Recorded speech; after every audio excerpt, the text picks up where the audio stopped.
Mais um episódio do Acla Podcast e hoje eu tenho o prazer de receber uma pessoa muito importante, que é o professor Carlos José Barbieri, que vem para falar um pouquinho sobre saúde mental, que é o tema do nosso podcast, que quer trazer um pouquinho da história, mostrar grandes profissionais, grandes pessoas que conduziram uma carreira olhando para a saúde mental. Seja muito bem-vindo, professor José Carlos Barbieri. Johnny, muito obrigado pelo convite, é um prazer estar aqui. Espero nesse bate-papo poder contribuir um pouco, né, com as pessoas que estão assistindo e poder ajudá-las a se firmarem numa profissão ou até mesmo ajudar a resolver alguns problemas que todos nós sempre temos, principalmente nós que estamos à frente de grandes equipes, né? Com toda certeza. E não tenho dúvidas da sua contribuição com essas pessoas que estão nos ouvindo.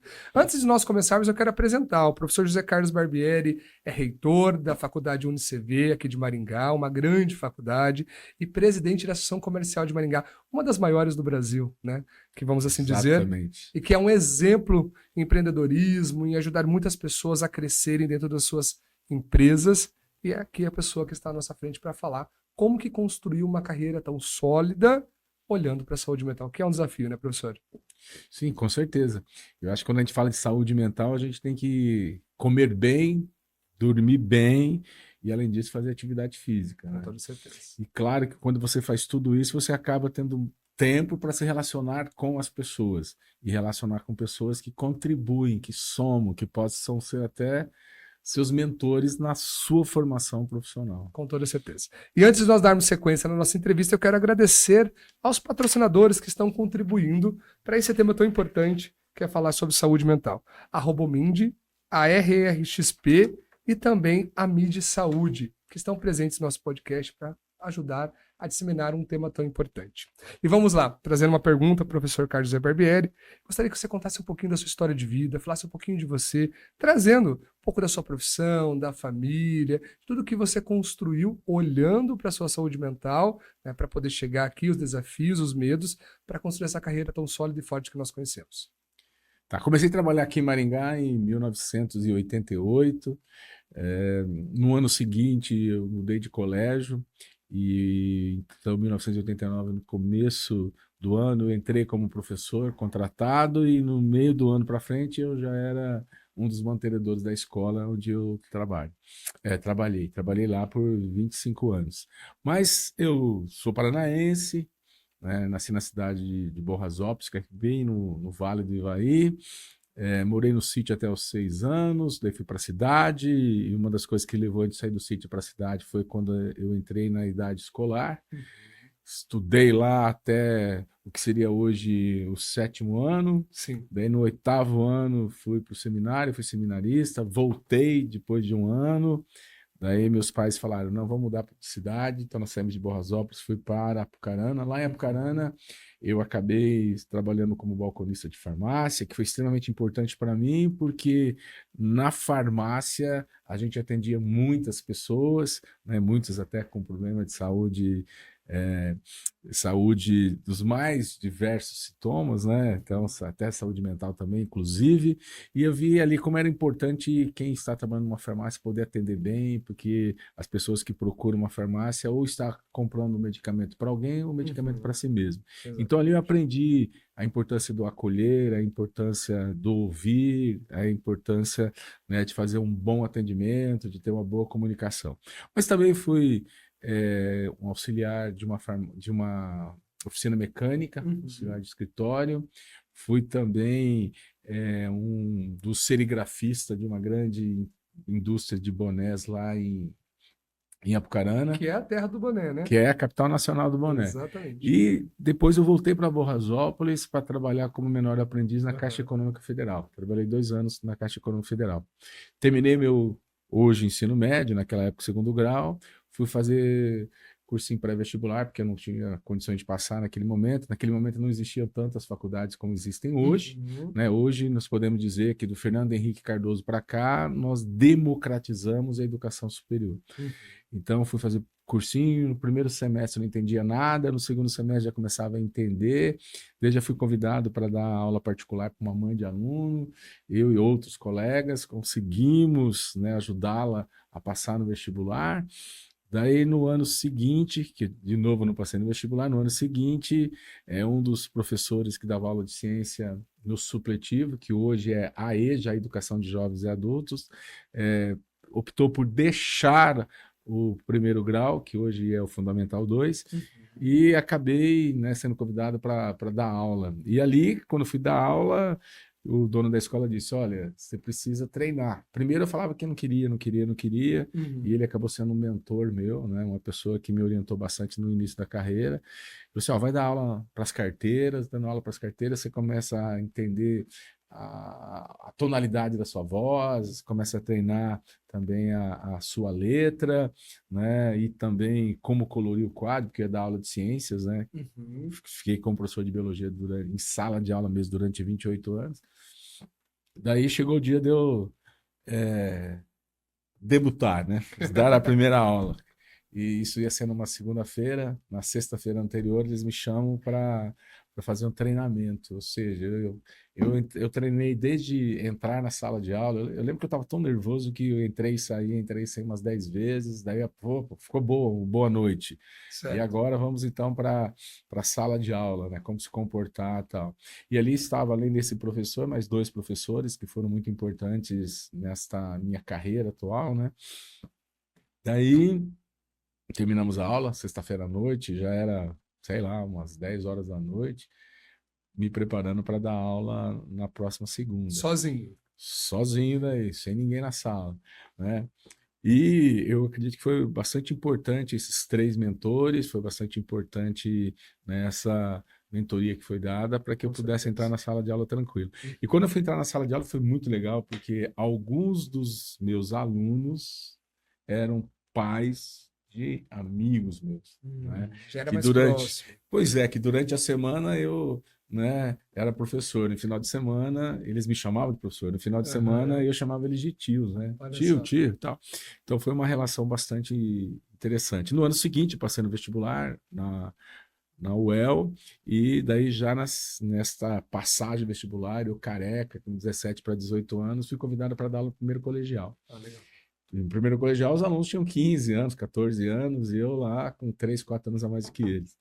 E foi bastante importante essa fase, né? Eu aprendi que não podia dar risada. Se desse risada, eles iam saber: nossa, ele é tão moleque quanto a gente, então vamos montar em cima Sim. né, Ficava desse sério, professor sério. aí, né? Então, o que eu posso dizer? Que eu tive durante todo esse período muitas pessoas que puderam me ajudar, que foram exemplos para mim, né? Então eu tive desses três professores que me ajudaram no início, mas eu tive também alguns professores que viraram meus colegas, que me ensinavam realmente a dar aula. Sim. Então eu dava aula de manhã, em alguns dias, nos outros dias eu ia assistir a aula deles no cursinho pré-vestibular, daí me preparava para dar aula à noite ou no outro dia, Sim. assistindo essas aulas. Então eu devo para essas pessoas muito do que eu acabei sendo em sala de aula. E o que tem a ver isso com empreendedorismo? Vou dizer para você que tem tudo a ver, porque o professor é o primeiro empreendedor. Certo. Estar numa sala de aula, eu já cheguei a dar aula para 400 alunos, né? Então, estar em uma sala de aula, você tem que fazer uma gestão dela. Exatamente. Você está trabalhando com pessoas com idades diferentes, com origens diferentes, né? Torcendo por times diferentes, religiões Todo diferentes, com educação diferente. Né? Exatamente. E você fazer essa gestão da sala de aula é um grande aprendizado. Bem. Sabe, professor, ouvindo você falar aqui, isso me remeteu à minha história também. Porque ao longo, eu sempre convivi ali no meio de professores, família e tudo mais, e eu sempre pensava: não, eu quero seguir a carreira para ser professor. Tanto é que a minha primeira graduação, eu sou professor, né? E a minha segunda graduação me intitula como psicólogo. Mas a vida toda, sempre a educação me chamou de alguma forma, né? E olhando para todo esse processo que você está trazendo, a gente vai elencar um ponto aqui. Quando você diz: na sexta-feira, me preparava para segunda-feira estar em sala de aula. Eu acredito que a tua ansiedade do fim de semana não ter sido pequena durante esse processo. Deve ter pensado muito de como eu vou estrear, de como eu vou começar, mas não desistiu. Segunda-feira estava lá. Sim, com certeza. A ansiedade foi grande, com certeza.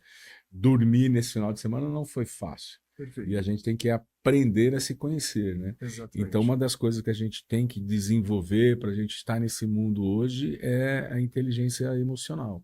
Como controlar essa emoção para que a gente possa dar o melhor no que a gente foi comprometido a fazer. Se formou certo? para construir. Né? Exatamente. E aí eu vou trazer um ponto, que eu quero fazer uma pergunta do passado para a atualidade. Muitas pessoas estão nos assistindo e elas vão olhar para a sua história, entender todo o processo que você construiu para que hoje você possa estar à frente de uma reitoria, orientando e conduzindo uma equipe grande, professores que estarão em sala de aula ministrando conteúdos diversos para inúmeros jovens. Ou não só jovens, pessoas de todas as idades que estão começando a primeira, ou a segunda, ou a terceira graduação. Né? Esse é um ponto muito importante para quem estava aprendendo a conduzir uma sala de aula, hoje conduz uma faculdade. Ao mesmo tempo, à frente de uma associação comercial, uma das maiores do nosso país, né? Que vem com muitos projetos, com muitas coisas legais que eu sei que o professor está colocando ali em prática. A ansiedade mudou para os desafios que vêm? A gente aprende a se controlar. Né? Então, acredito que com a idade vem muitas coisas. Sim. Né? E uma delas é a experiência. Certo. Então, a experiência, a vivência faz você ter um controle emocional melhor para exercer as suas profissões. Né? Por exemplo, você falou do nosso centro universitário, do UniCV. Hoje, já passaram pela nossa instituição 230 mil pessoas. Dessas, 57 mil já graduaram. E hoje nós temos matriculados em torno de 103 mil pessoas. Então, são 103 mil alunos, são 600 colaboradores, certo? Hoje aqui em Maringá nós estamos em 4 endereços e nós estamos em mais de 900 endereços no Brasil, no Japão, Portugal, Espanha e Inglaterra. Né? Então você tem que aprender a selecionar pessoas que sejam boas, ou tão boas quanto você, ou até melhor do que você, para que você possa ter uma gestão que seja uma gestão de qualidade. No passado, as pessoas queriam contratar gente não tão boas para dizer, eu sou bom. Eu sou o gestor. Né? Exatamente. Hoje não é muito pelo contrário. Quanto melhores forem né, as pessoas que você contratar, quantos melhores forem os seus diretores, você vai estar muito melhor calçado, muito melhor preparado para a gestão. Então, esta é a forma que nós conduzimos a nossa instituição. Quando a gente vai para a associação comercial, então hoje nós temos quase 5.200 associados, são 90 colaboradores, uma associação que sempre foi referência no Brasil em empreendedorismo, em associativismo, em inovação. A gente recebe de 40 a 50 missões todos os anos que vêm para conhecer a nossa associação comercial, ou seja, você tem que fazer de tudo para manter ela num padrão que ela chegou nesses 71 anos. Que esteja à altura dela. Altura dela. E o que é difícil é você estar hoje com 550 voluntários aproximadamente, e grande maioria desses são líderes nas suas atividades ou nos seus setores. E você tem que ter ali a humildade, tem que ser um líder servidor para receber todos estes voluntários, que são todos voluntários, que estão ali deixando o seu tempo, né, à disposição da associação. Eles poderiam estar viajando, eles poderiam estar nas suas empresas, eles poderiam estar se reunindo em confraria com seus amigos, poderiam estar com seus familiares, mas eles estão lá. E você tem que ter a sensibilidade de acolhê-los, certo? E conversar com eles e sempre dar para quem deu a ideia, quem contribuiu, a autoria. Então, é um exercício constante de você ser um líder servidor. Você gestar pessoas. Exatamente, porque quando você trabalha com pessoas, você tem que estar com esta visão de acolher, de ter ali uma camaradagem, certo? De que as pessoas possam se sentir envolvidas, e à medida que elas estão envolvidas, elas também se comprometem com a associação comercial, se comprometem então com o associativismo. Exato. Eu acho que um ponto bem importante, professor, que nós podemos trazer isso, fala muito relacionado à saúde mental. Uma vez que você vai até a associação comercial, vou pegar a de Maringá como um grande exemplo, e você aprende, você pode levar conhecimento a partir da troca para sua empresa, para sua vida de forma geral, com toda certeza as pessoas vão permanecer ali. E a associação comercial ela faz muito isso. E com o seu olhar da docência, eu sei que isso está sendo aplicado ainda mais. Então, vou trazer um ponto para a gente poder pensar. Estar à frente de tantas pessoas que têm muitas expectativas sobre você, sobre a tua gestão, como que é lidar com a parte emocional nesse sentido? É um exercício diário. Exercício diário. Você tem que estar bem para poder se relacionar, estar bem para você poder contribuir com essas pessoas e acolhê-la, né? Propiciar um ambiente que seja um ambiente onde o moral esteja alto, aonde as pessoas se sintam acolhidas, valorizadas e que elas possam sentir que elas estão contribuindo. Então, particularmente, eu tenho que dormir bem, eu tenho que comer bem, né? Certo. E também, claro, fazer uma atividade física. Uhum. E sempre que possível, tentar se desligar para recarregar a As bateria, energias. para não poder, de um momento de outro, de uma ação de outra, se sentir não, que as pessoas se sintam que estão sendo não estão sendo acolhidas, não estão sendo valorizadas, Sim. não estão se sentindo úteis, né? Úteis ali, né? Então eu tenho que fazer esse exercício. Que não é Dormir? fácil, né? Não, claro que não. Eu faço 3 vezes por semana atividade física, no Aham. mínimo. Eu durmo, sempre dormi muito pouco, então se eu dormir 5 horas e meia, 6 horas e meia, para mim tá ótimo. Não Uhum. preciso dormir mais que isso, certo? E no medida do possível eu tenho que colocar o pé no chão, na terra, tenho que fazer algumas viagens para que eu possa estar bem, para Renovado. poder, exatamente, para poder conduzir, né, toda essa grande quantidade de pessoas. Perfeito. Eu vou trazer um ponto que eu gostaria muito a gente discutir sobre isso. Estar à frente de muitas pessoas, de uma gestão, de um trabalho, requer autoconhecimento. Porque você precisa saber dos seus limites. Até onde eu posso ir? Até onde eu consigo ir? E quando eu posso dizer não, sem que eu venha a me sentir culpado por dizer não, né? Um dos grandes pontos de um grande líder, que se as pessoas descobrissem isso de fato, é que a saúde mental ela começou a ganhar força agora e trazer a importância do se autoconhecer, do se auto se entender. É a intuição. Eu sempre digo, um grande líder é intuitivo. O que é uma intuição? É quando eu olho para aquilo e observo aquilo, eu penso, olha, acredito que desta forma isso não vai acontecer como deve acontecer. Eu consigo observar possíveis erros que podem acontecer ali na frente, que eu tenho certeza que você tem muita experiência para isso. Só que isso vem do teu conhecimento sobre você, das suas experiências de vida, por onde você passou, ressignificando teus traumas, teus medos, tuas dificuldades, que muitas vezes nós buscamos culpados, que não existe o culpado, outro culpado a não ser nós mesmos, dos nossos ganhos e das nossas perdas. Olhando para tudo isso, se fosse hoje para você olhar para a tua história, para o teu processo, quando que a tua intuição falou mais alto? Quando você teve que utilizar do teu autoconhecimento para que a sua empresa, para que a sua vida, a sua família, os seus amigos, tudo isso acontecesse e chegasse no processo que chegou.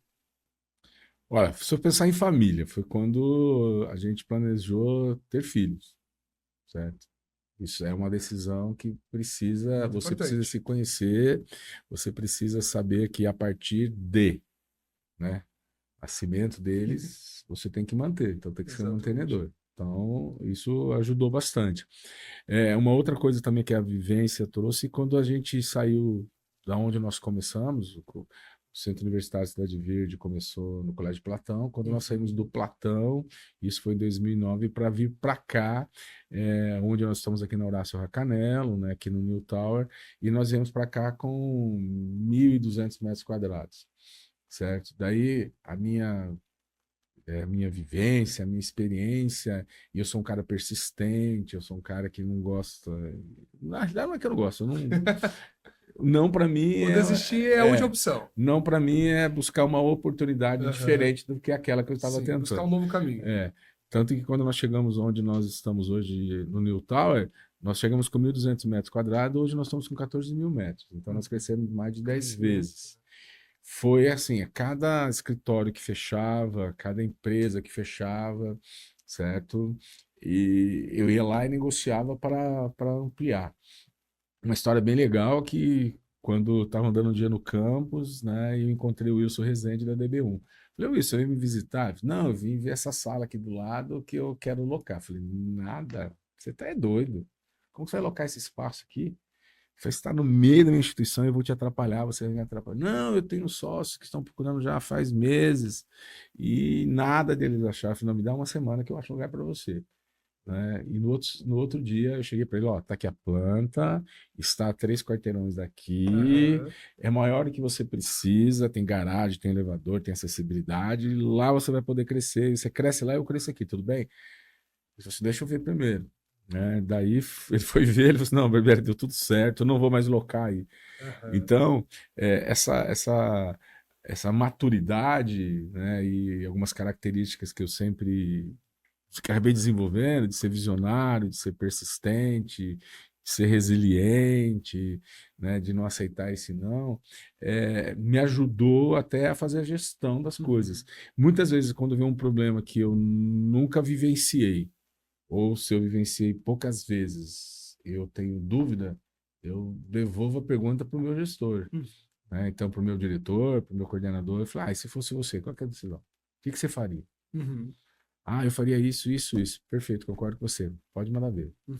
Ah, eu ainda tenho dúvida para cá, tenho dúvida para lá. Então, vamos ver os pontos positivos aqui, os pontos negativos, vem para cá os pontos positivos e negativos, e no final a gente vai chegar, os números não vão É uma mostrar. conclusão. Ah, professor, ainda bem que a gente vai pensar junto. Pensamos junto e a coisa acontece. A coisa foi. Então, é dar oportunidade das outras pessoas te ajudarem a fazer a gestão. Excelente, só que isso é uma grande dificuldade de muitos gestores. Sim, Eu dar a oportunidade do outro ser gestor dentro da minha empresa, dentro do meu espaço, porque o que que esse outro vai fazer com aquilo que eu criei, com aquilo que eu desenvolvi, né? mas, Johnny, qual que é o desejo nosso à medida que a gente vai envelhecendo? A gente tirar o pé do acelerador e ter mais tempo para a gente. Aham. Se eu quero tirar o pé do acelerador e quero ter mais tempo para mim, eu tenho que oportunizar que pessoas cresçam. E como Exatamente. que eu vou oportunizar que essas pessoas cresçam? Dando a oportunidade delas acertarem ou delas errarem. Elas construírem, né? Agora, se eu não tiver alguém para me substituir, eu vou continuar amarrado ali. Uma das coisas que eu falo para os meus colaboradores é isso. Você quer ser promovido? Quero. Então prepara alguém para ficar no teu lugar. Que a partir do momento que você preparou alguém para ficar no teu lugar, você vai ter disponibilidade para crescer. Agora, Exatamente. para que isso aconteça, você vai ter que estudar.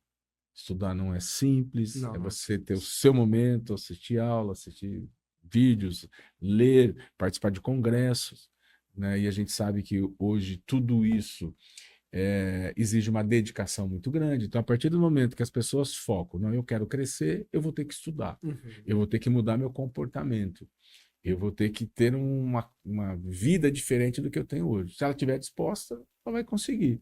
Porque o que está muito cheio aí são, né, nas empresas, são pessoas muito boazinhas, né?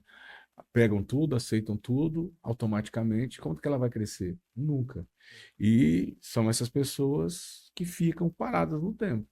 Né? Então a gente tem que oportunizar as pessoas delas poderem crescer Se desafiarem constantemente. constantemente. Eu acho que esse é um ponto legal e eu vejo muito isso dentro das grandes empresas. Falar de saúde mental dentro de empresa hoje está se tornando uma coisa mais comum, né? Mas eu falo de uma história de 10 anos para cá.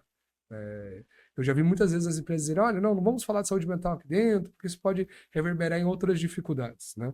E quando você E elas começa acabam falando só na semana da. na semana do Setembro Amarelo ou qualquer Isso, outro estamos agora em momento, setembro, só exato, fala em setembro amarelo, ou quando elas têm lá aquela semana da CIPA, né, onde exato, você para dar curso. exatamente. Só isso é insuficiente, é É óbvio. insuficiente. Na minha instituição, nós temos um projeto que nasceu com o curso de psicologia, Uhum, que a gente dá o nome de aconselhamento. uhum, Porque o que está faltando muito hoje, por isso que as pessoas acabam se adoecendo muito mais do que no passado, é que elas não têm alguém para ouvi-las. uhum, Então está faltando o diálogo. E exato. este aconselhamento, ele é aquele colo, aquele Uhum. momento da pessoa ter Ser ouvido. alguém para ouvi-la, certo? Exatamente. E a partir daí, não, isso aqui está tranquilo, está resolvido o meu problema, você já me deu uma dica e tal. Ou, olha, a gente conversou aqui, a gente ouviu, e você vai precisar fazer precisar fazer um tratamento psicológico, Uhum.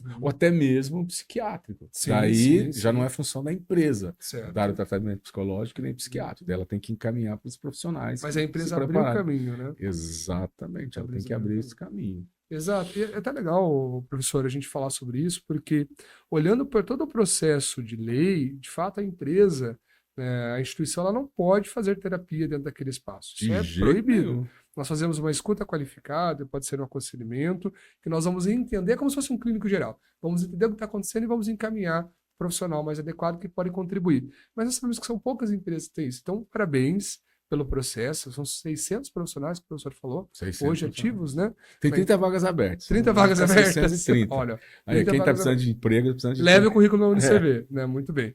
Então, nós temos aí 600 pessoas que têm esse processo garantido de serem ouvidas para buscar ajuda. Isso, com toda certeza, a empresa ganha. Porque colaboradores melhores, com autoconhecimento, sabendo mais sobre eles, vão trabalhar com muito mais tranquilidade. A gente consegue trazer esse ponto com uma assertividade muito maior, né? Então, eu espero, e é esse o objetivo do nosso podcast, é falar sobre saúde mental, mostrar que todo mundo pode cuidar da sua saúde mental, entender mais sobre si para caminhar e ir à frente, né? E aí, pensando em tudo isso, né, nesses desafios todos que você enfrentou, se você fosse mudar o processo, você mudaria alguma coisa? Olha, a gente acabou tendo implantação, né, desse programa de aconselhamento, e hoje nós temos também o NAC, que é o Núcleo de Atendimento à Comunidade, onde nós atendemos a comunidade, e a gente tem parceria com algumas empresas, que daí eles escutam, detectam algum problema e mandam para que os nossos professores nos estágios supervisionados possam ajudar a resolver né, o problema, ouvir o que a pessoa está sentindo nesse momento. Eu gostaria de ter implantado isso há uns anos atrás, né? Uns anos atrás. Nós demoramos para entrar na oferta do curso de psicologia e com a oferta veio essa necessidade do aconselhamento. Então, eu acredito que nós já implantamos há uns 8, 9 anos. Se eu pudesse ter implantado antes, eu acredito que poderia ter perdido menos colaboradores, eu poderia ter tido um clima organizacional melhor no passado, né? Então, se eu pudesse voltar atrás, eu deveria ter implantado, se o UniCV hoje tem 19 anos, deveria ter implantado há 19 anos atrás. Né? Sente medo, professor? Sente medo na vida, dos Se eu, processos se eu profissionais? sinto medo? É. Claro, todos os dias. Como é que você lida com eles? Tentando buscar o máximo de informações possível. Né? O medo é uma das formas de falar assim, eu estou vivo. Né? Sim. Eu assisti umas vezes algumas pessoas falando sobre isso e um exemplo que me marcou bastante foi alguém perguntou um dia para Fernanda Montenegro, e daí, quando você vai estrear uma peça, vai estrear uma novela, você tem frio na barriga? Ela falou, claro, estou vivo. Então, quer dizer, acho que todos nós sentimos, é uma das características, né, ou dos sinais vitais. Agora, o que a gente tem que fazer é se preparar, buscar o máximo de informações para que você possa enfrentar o desafio de frente. Que não tem outra forma, você tem que enfrentar de frente, né? Os desafios que a vida nos Estão reserva. trazendo. Lembrando que esses desafios que a vida nos traz é nós que buscamos. Claro. Nós que nos colocamos. Senão né? a gente podia estar numa aldeia, né, Exatamente. pescando. Colhendo a fruta do pé e vendo na maior tranquilidade. Exatamente. Mas... Se a gente está nesse mundo que é tão concorrido, tão diversificado, tão complexo, e se a gente está se destacando, que a gente está buscando. Perfeito. Buscando sarna para se coçar. Sarna para se coçar, e que é boa, né? Que faz com que você se agite, que você repense. Estava conversando ontem, ouvi uma história de uma pessoa, olha, eu tenho vontade de abrir uma empresa, mas eu tenho muito medo, né? A primeira coisa é porque eu não tenho dinheiro. E eu disse para essa pessoa, olha, a primeira coisa que a pessoa deve ter quando ela vai empreender é desejo. Se ela tiver desejo, ela busca capital. Ela busca formas, ela inicia de algum jeito, começa pequeno, vai crescendo, vai se desenvolvendo. Mas se você não olhar para dentro de você, entender de fato o que você quer, dificilmente você vai se tornar uma empreendedora ou um empreendedor. Né? E olhar para tudo isso e lidar com a nossa questão emocional, que vem os nossos medos, nossos traumas de família, de muitas vezes você vai escutar das pessoas, não abre empresa não, vai lá, faça um concurso público, ou vai trabalhar para alguém, para você não ter a preocupação de uma empresa, de um olhar para todo esse processo, até mesmo da carreira profissional em si, né? E quando a gente para pensar em tudo isso, e eu gosto muito de trazer até dentro do consultório, eu falo para as pessoas assim, mas espera aí, você se conhece de verdade? Você sabe quem você é? A maioria das pessoas dizem que sim, né? Aí eu passo uma pergunta bem clichê. Você se ama?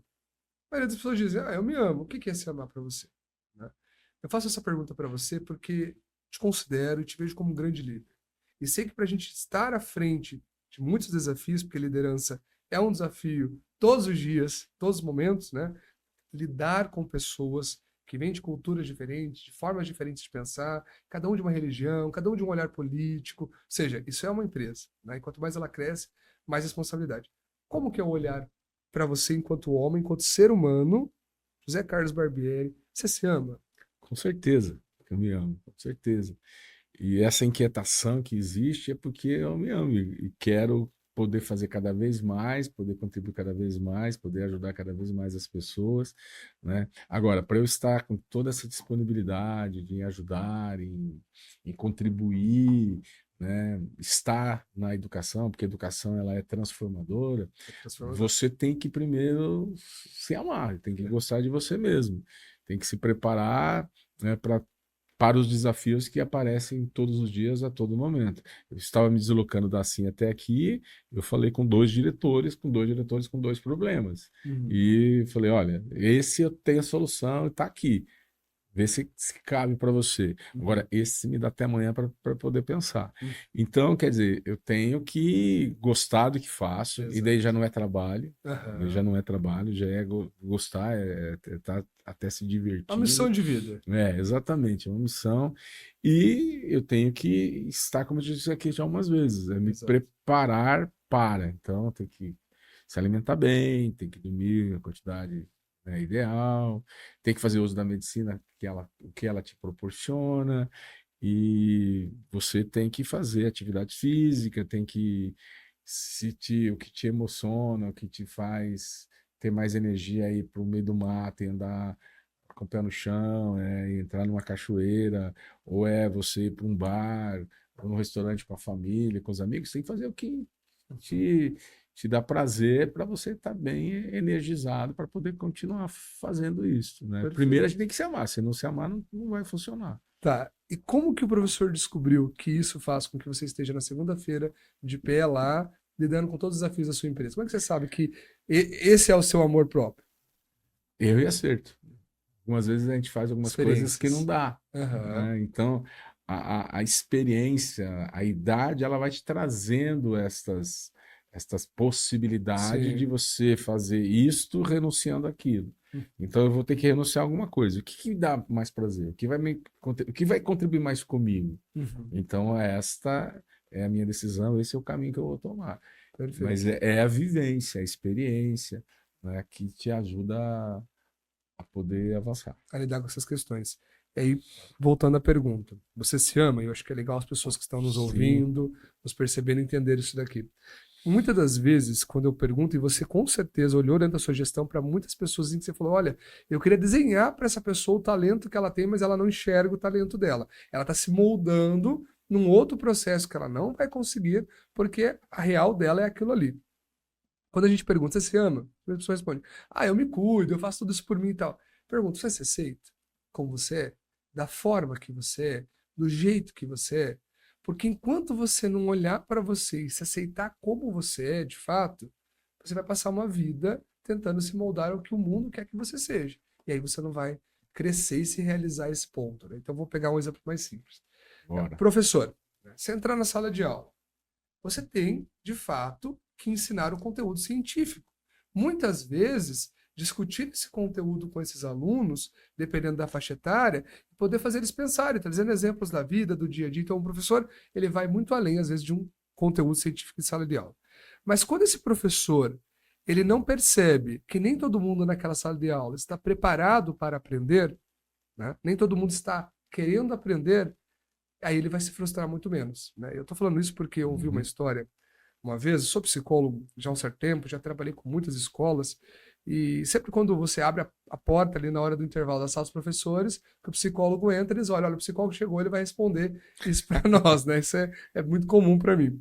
E eu lembro que um dia, na hora do intervalo, eu abri a porta da sala de aula e tinha ali uns 30 professores na sala de aula, eles reclamando de uma situação e discutindo entre eles, aí um olhou e falou, o psicólogo chegou, ele vai explicar.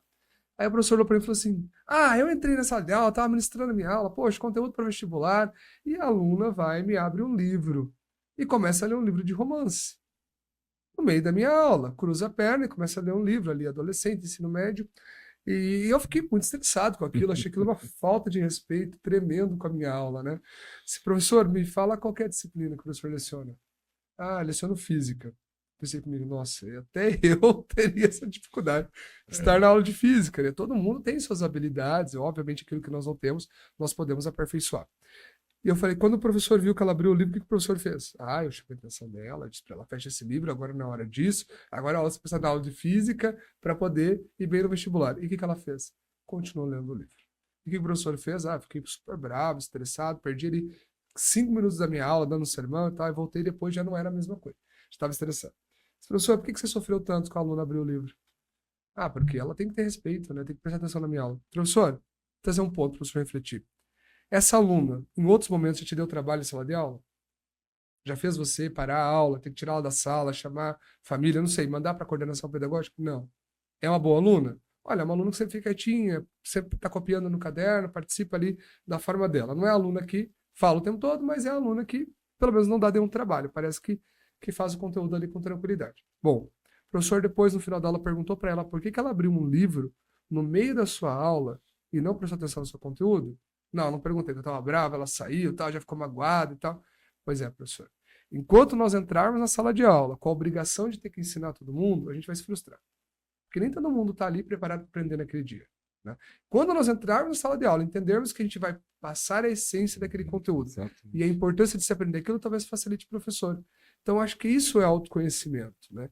É entender que nem todo mundo está preparado para lidar com as mesmas questões que nós. E quando nós estamos frente a uma grande gestão, como a do professor, que eu admiro muito, frente a, né, a grandes pessoas que estão trabalhando com a gente, grandes profissionais, precisamos entender que muitas vezes as pessoas não estão pensando como nós. Ou que elas não estão como nós, não sei, porque às vezes estão com problema em casa, estão com alguém que está doente, da família, às vezes está passando por um divórcio, às vezes está com uma depressão e a gente não sabe que essa pessoa está passando por isso. Então, ser um gestor hoje em dia, você precisa de muito autoconhecimento para que você compreenda quem está ali com você. Às vezes aquele cara, aquela pessoa ali é excelente profissional, só que não está te entregando os resultados que você precisa porque precisa de alguma ajuda. Né? Precisa de um olhar para esse ponto. Né? E aí, pensando sobre isso, como que é para você lidar com essa questão emocional, porque 600 colaboradores são 600 histórias, né? Como que é lidar? Hoje, o fulano ali, que é o diretor tão importante, percebi que ele não está bem. Né? Ou a fulana lá, que é uma diretora tão importante, uma professora, eu percebi que já faz uns dias que ela já não tem o mesmo sorriso, ou não tem a mesma participação na instituição. Como que é lidar? Porque isso é difícil.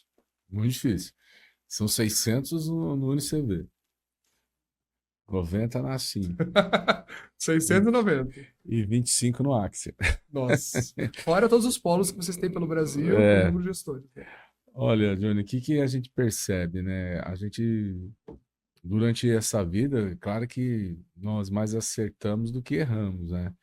E uma das coisas que eu até entendo o professor, e eu acredito que você fez o melhor encaminhamento, é quando a gente não tem essa maturidade, não tem essa vivência, né? Ainda mais professor, quando era professor de cursinho, a gente achava meio que Deus, né?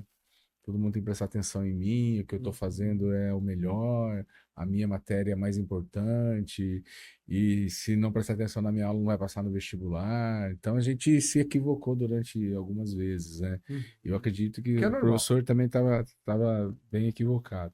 E uma das coisas que a gente percebe que poderíamos melhorar a vida dessa molecada que está vindo aí agora, era com o novo ensino médio, onde você tinha a parte que é a parte dos itinerários, né, onde eles iam fazer mais as disciplinas que eles têm afinidade, né? Porque, claro, quando você coloca lá no cursinho, hoje já não existe mais, mas já tive sala de 400 alunos. Hoje você tem sala lá de 80, 100 alunos, né?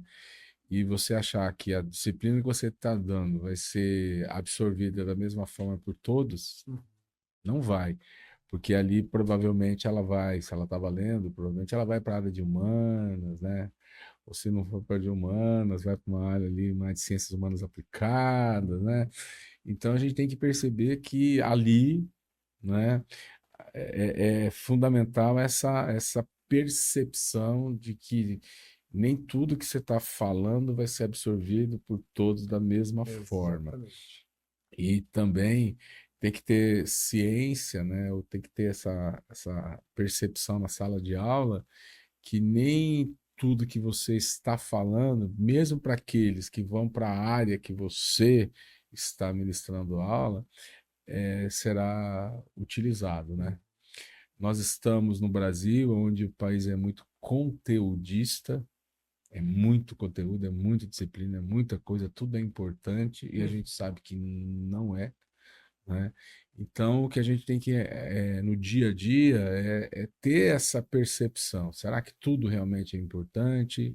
Será que tudo que a empresa precisa, ela vai ter de uma única pessoa? Então, você tem que entender essas coisas, Entender de né? pessoas, Tem que né? entender de pessoas. E foi como você disse também.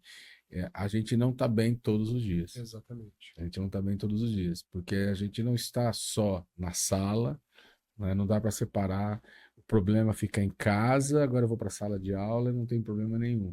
Então, realmente, ela podia estar passando por um problema, quem sabe até amoroso, né? Exato. Adolescência, Pela né? fase que ela está Sim, vivendo, sim. ou realmente um problema familiar, né? Ou até mesmo, de repente, um problema financeiro. Então, tudo isso, quem está à frente tem que ter essa percepção. Essa E percepção. digo, é com o estudo, é com a experiência, é com a maturidade que a gente consegue perceber tudo isso, né? Verdade.